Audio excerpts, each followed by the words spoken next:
বাংলাদেশ ব্যাংকের governor doctor Ahsan H Mansur বলেছেন, বিতর্কিত এস আলম গ্রুপ বিভিন্ন ব্যাংকের গ্রাহকদের টাকা লুট করে যে সহায় সম্পত্তি গড়েছে তা এখন গোপনে বিক্রি করতে চাচ্ছে। সে সম্পত্তি কোনো সচেতন মানুষের কেনা উচিত হবে না।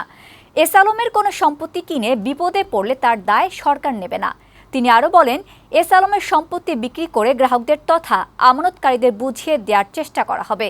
এ বিষয়ে দ্রুতই আইনগত ব্যবস্থা নেওয়া হবে। বুধবার বাংলাদেশ ব্যাংকের সংবাদ সম্মেলনে এসব কথা বলেন গভর্নর।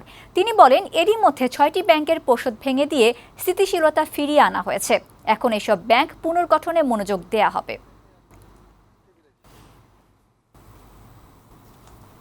অন্য কেউ যেন এই সম্পদে হাত না দেয়। এই সম্পদগুলো আমাদের ডিপোজিটরদের টাকা ফেরত দেওয়ার জন্য আমরা ব্যবহার করতে চাই। এই রকম ভাবে বিস্তৃত আকারে এবং এত সুপরিকল্পিতভাবে রাষ্ট্রযন্ত্রকে ব্যবহার করে অন্য কোথাও আমি শুনিনি।